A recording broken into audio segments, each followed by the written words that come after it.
Kids area ഓൺലൈൻ്റെ special courses നിങ്ങൾക്കറിയാം. 1ാം ക്ലാസ് മുതൽ 7ാം ക്ലാസ് വരെ കിഡ്സ് ഏരിയ ഓൺലൈൻ ലൈവായിട്ട് ട്യൂഷൻ നൽകിക്കൊണ്ടിരിക്കുകയാണ്, ക്ലാസ് നൽകിക്കൊണ്ടിരിക്കുകയാണ്. മൺഡേ ടു ഫ്രൈഡേ ക്ലാസ് ആണ്, സാറ്റർഡേ എക്സാം ആണ്. എല്ലാ സാറ്റർഡേയ്സിലും വീക്ക്ലി എക്സാം ആണ്.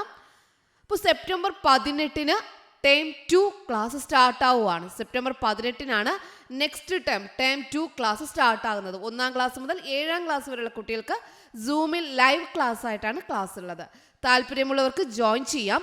അതിനായിട്ട് ഇവിടെ നൽകിയിട്ടുള്ള വാട്സപ്പ് നമ്പർ നിങ്ങൾക്ക് മെസ്സേജ് അയക്കാവുന്നതാണ്. 9746487799. ഈ വാട്സപ്പ് നമ്പറിലേക്ക് നിങ്ങൾക്ക് വാട്സപ്പ് മെസ്സേജ് അയക്കാവുന്നതാണ്. Hello children, welcome to kids area online. Onam exam 2024. ഇന്ന് ഏത് എക്സാം ആയിരുന്നു? 6ാം ക്ലാസ്സിലെ കുഞ്ഞുങ്ങൾക്ക് ഇന്ന് ഏത് എക്സാം ആയിരുന്നു? മലയാളം അടിസ്ഥാന പാഠാവലിയായിരുന്നു അല്ലേ? ഓക്കെ, എക്സാം എങ്ങനെയുണ്ടായിരുന്നു? ഈസി ആയിരുന്നോ? Yes, okay. അപ്പോൾ നമുക്ക് ക്വസ്റ്റ്യൻസ് ഒക്കെ ഒന്നൊരിക്കൽ കൂടി നോക്കിയാലോ? ആൻസേഴ്സ് ഒക്കെ അറിയണ്ടേ? യെസ്, ക്വസ്റ്റ്യൻ നോക്കാം. ഒന്നാമത്തെ പ്രവർത്തനം എന്തായിരുന്നു? വായിക്കാം, എഴുതാം. കളി നിയമങ്ങൾ. ഇതൊരു പുതിയ കളിയാണ്. കളി നിയമങ്ങൾ പറയാം. മുതിർന്ന കുട്ടി ചുറ്റും നിൽക്കുന്നവരോട് പറഞ്ഞു. അവർ ആകാംക്ഷയോടെ കാതുകൂർപ്പിച്ചു. അവൻ തുടർന്നു. എല്ലാവരും വട്ടത്തിൽ നിൽക്കണം. ഒരാൾ മുത്തശ്ശനോ മുത്തശ്ശിയോ ആവണം. മുത്തശ്ശിയെ അല്ലെങ്കിൽ മുത്തശ്ശനെ കളത്തിന് നടുവിലിരുത്തണം. ഒരു കുട്ടി ചോദ്യക്കാരനാവണം. ചോദ്യക്കാരൻ വട്ടത്തിൽ നടന്ന് എല്ലാവരോടുമായി ഇങ്ങനെ ചോദിക്കണം, കണ്ടോ കണ്ടോ മുത്തശ്ശിയെ? അപ്പോൾ ഉത്തരം, കണ്ടില്ല, ഞങ്ങൾ കണ്ടില്ല. ചോദ്യം പലതവണ ആവർത്തിക്കുന്നു. ഒടുവിൽ കണ്ടു കണ്ടു മുത്തശ്ശിയെ എന്ന് പറയണം. അപ്പോൾ മുത്തശ്ശി എണീറ്റു നിൽക്കണം. ഒരാൾ വന്ന് മുത്തശ്ശിയെ കൈപിടിച്ച് പുറത്തേക്ക് കൊണ്ടുപോകാൻ ശ്രമിക്കണം. മറ്റുള്ളവർ തടയണം. അവർ കൂട്ടത്തോടെ വിട്ടുതരില്ല മുത്തശ്ശിയെ എന്ന് പറയണം. വഴി കൊടുക്കാതിരിക്കാൻ എല്ലാവരും കൂടി കൈ കോർത്തു പിടിച്ച് നിൽക്കണം. ഒരു സംശയം, മുത്തശ്ശിയെ എങ്ങോട്ടാണ് കൊണ്ടുപോകാൻ ശ്രമിച്ചത്? ഒരു കുട്ടി ചോദിച്ചു. വൃദ്ധസദനത്തിലേക്ക്. ഈ കളിയുടെ പേരും അത് തന്നെ, മുതിർന്ന കുട്ടി പറഞ്ഞു. അവർ കളി തുടങ്ങി. ഇതാരെഴുതിയതാണ്? K Pallassana. Okay, K Pallassana എഴുതിയ കളി നിയമങ്ങളിലുള്ള ചെറിയൊരു ഭാഗമാണ്. ഇതുമായിട്ട് ബന്ധപ്പെട്ട കുറച്ച് ചോദ്യങ്ങളുണ്ട്. അതിൽ ഒന്നാമത്തെ ചോദ്യം, എല്ലാ കളികൾക്കും ഇത് ബാധകമാണ്. ഏത്?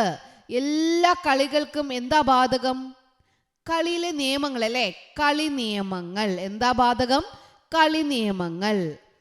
ചോദ്യക്കാരൻ എങ്ങനെ നടന്നാണ് ചോദ്യങ്ങൾ ചോദിക്കേണ്ടത്? വട്ടത്തിൽ നടന്ന്, കണ്ണടച്ച് നടന്ന്, കൈകെട്ടി നടന്ന്, പുറകിലേക്ക് നടന്ന്. എങ്ങനെയാ?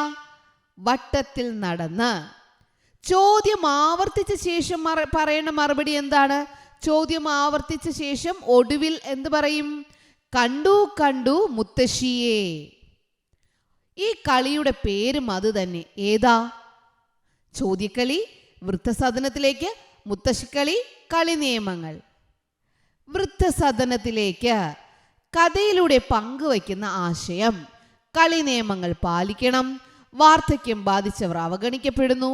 മുതിർന്ന കുട്ടികളെ കളിക്കാവൂ. മുത്തശ്ശിമാരെ വൃദ്ധസദനത്തിലാക്കണം. ഏതാ? വാർദ്ധക്യം ബാധിച്ചവർ അവഗണിക്കപ്പെടുന്നു. അതാണ് ആശയം. ഓക്കെ, പ്രവർത്തനം 1 എളുപ്പമല്ലേ? എല്ലാവരും എഴുതിയല്ലേ? ഇനി പ്രവർത്തനം 2 എന്തായിരുന്നു? വിശകലന കുറിപ്പായിരുന്നു. പ്രകൃതിയുടെ സ്നേഹസ്പർശം നമുക്ക് അനുഭവപ്പെടാറുണ്ടെന്ന് വേഗമുറങ്ങൂ എന്ന കവിതയിൽ പഠിച്ചല്ലോ.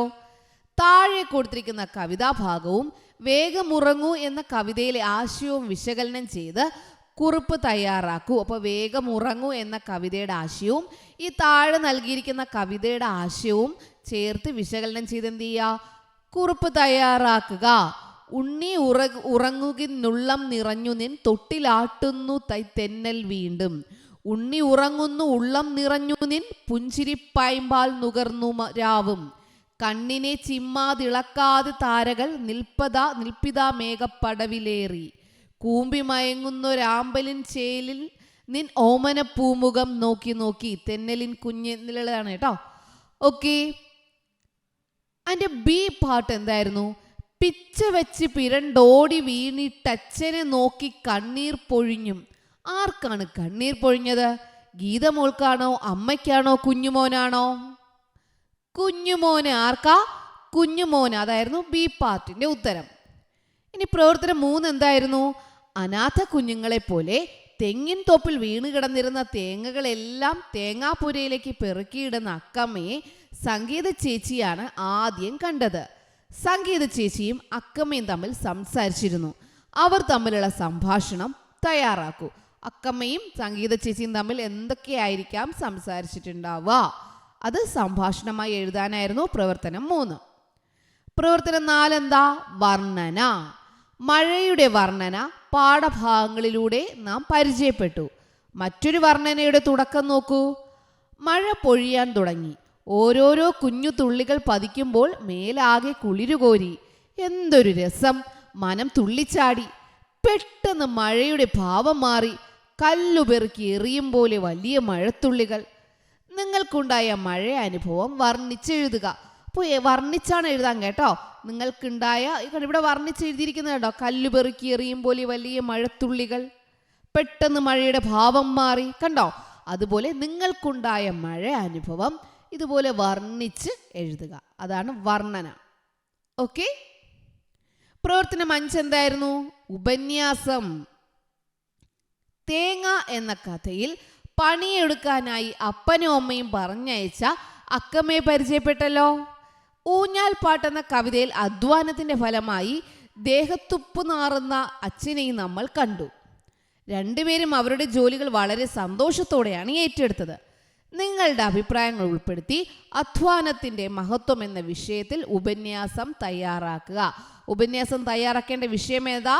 2 പേരിലും അധ്വാനത്തെക്കുറിച്ചാണല്ലേ പറയുന്നത്. അപ്പോൾ അധ്വാനത്തിൻ്റെ മഹത്വം 2 കഥയിലും നിങ്ങൾക്ക് മനസ്സിലായ കാര്യങ്ങളൊക്കെ ഉൾപ്പെടുത്തി നിങ്ങളുടെ അഭിപ്രായമൊക്കെ ഉൾപ്പെടുത്തി എന്ത് ചെയ്യാം? അധ്വാനത്തിൻ്റെ മഹത്വം എന്ന വിഷയത്തിൽ ഉപന്യാസം തയ്യാറാക്കുക.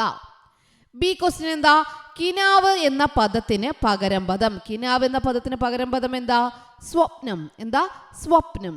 ഓക്കെ. 6ാമത്തെ ക്വസ്റ്റ്യൻ എ പാർട്ട് ആസ്വാദന കുറിപ്പ്. ജി ശങ്കരക്കുറുപ്പിന്റെ കൊച്ചു നക്ഷത്രം എന്ന കവിതയാണ്. കൊച്ചു നക്ഷത്രമേ നിന്നെയാരാ മച്ചിലിരുത്തിയത് അമ്മയാണോ? വല്ലതും വാശി പിടിച്ചുവോ നീ? വല്ലതും തട്ടിമറിച്ചുവോ നീ? അമ്മ കയർക്കുവാൻ എന്തുമൂലം നമ്മൾ കാണിക്കണം നല്ല ശീലം. താഴേക്ക് പോരുവാൻ മോഹമില്ലേ? വീഴാതിറങ്ങുവാൻ പറ്റുകില്ലേ? പൊക്കമില്ലാത്ത ഞാൻ കൈകൾ പൊക്കി നിൽക്കുകയല്ലാതെ എന്തു ചെയ്യും? കൊച്ചു നക്ഷത്രമേ നിന്നെയാരാ മച്ചിലിരുത്തിയത് അമ്മയാണോ? അപ്പം ഇതെന്താണ്? ആസ്വാദനക്കുറിപ്പ് എഴുതാനാണ്. ഈ കവിതയുടെ അർത്ഥം നിങ്ങൾക്ക് മനസ്സിലായല്ലോ. 2-3 പ്രാവശ്യം വായിക്കുമ്പോൾ തന്നെ ഈ കവിതയുടെ അർത്ഥം നമുക്ക് മനസ്സിലാകും. അപ്പോൾ നിങ്ങൾ എന്ത് ചെയ്യാം? അതിൻ്റെ ആസ്വാദനക്കുറിപ്പ് തയ്യാറാക്കുക. ജീവിതത്തിൽ നമുക്ക് പ്രകൃതിയെയും സ്നേഹിക്കാൻ കഴിയണം. അപ്പോൾ പ്രകൃതിയുടെ സ്നേഹസ്പർശം നമുക്കൊരു സാന്ത്വനമായി അനുഭവപ്പെടും. ഇവിടെ നക്ഷത്രങ്ങളോട് കിന്നാരം പറയുന്ന കുട്ടിയെ കണ്ടില്ലേ? തന്നിരിക്കുന്ന കവിതയ്ക്ക് ഒരു ആസ്വാദനക്കുറിപ്പ് തയ്യാറാക്കുക. ഇതായിരുന്നു എ പാർട്ട് ചോദ്യം. ബി പാർട്ട് എന്തായിരുന്നു? ആരോ കരയുന്നത് കേട്ട് നടുപാതിരയ്ക്ക് അവൾ നടുങ്ങിയുയർന്നു. ആരുടെ കരച്ചിൽ കേട്ടാണ് അക്കമ്മ ഉണർന്നത്? ആരോ കരയുന്നത് കേട്ട് നടുപ്പാതിരയ്ക്ക് അവൾ നടുങ്ങിയുണർന്നു. ആരുടെ കരച്ചിൽ കേട്ടാണ് അക്കമ്മ ഉണർന്നത്? മഴയുടെ, പുലരിയുടെ, രാത്രിയുടെ? ആരുടെയാ? മഴയുടെ. അപ്പോൾ ഇത്രയും ചോദ്യങ്ങളായിരുന്നു 6ാം ക്ലാസ്സിൽ മലയാളം 2nd അടിസ്ഥാന പാഠാവലിയിൽ നിന്നും ചോദിച്ചിട്ടുണ്ടായിരുന്നത്.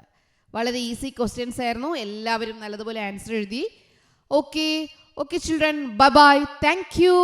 കിഡ്സ് ഏരിയ ഓൺലൈൻ്റെ സ്പെഷ്യൽ കോഴ്സസ് നിങ്ങൾക്കറിയാം.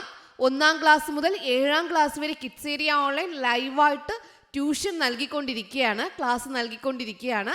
മൺഡേ ടു ഫ്രൈഡേ ക്ലാസ് ആണ്. സാറ്റർഡേ എക്സാം ആണ്. എല്ലാ സാറ്റർഡേയ്സിലും വീക്ക്ലി എക്സാം ആണ്. അപ്പോൾ സെപ്റ്റംബർ 18 ടേം 2 ക്ലാസ് സ്റ്റാർട്ടാവുകയാണ്. സെപ്റ്റംബർ 18 നെക്സ്റ്റ് ടേം 2 ക്ലാസ് സ്റ്റാർട്ടാകുന്നത്. 1ാം ക്ലാസ് മുതൽ 7ാം ക്ലാസ് വരെയുള്ള കുട്ടികൾക്ക് സൂമിൽ ലൈവ് ക്ലാസ് ആയിട്ടാണ് ക്ലാസ് ഉള്ളത്. താല്പര്യമുള്ളവർക്ക് ജോയിൻ ചെയ്യാം.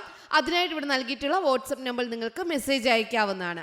9746487799. ഈ വാട്സപ്പ് നമ്പറിലേക്ക് നിങ്ങൾക്ക് വാട്സപ്പ് മെസ്സേജ് അയക്കാവുന്നതാണ്.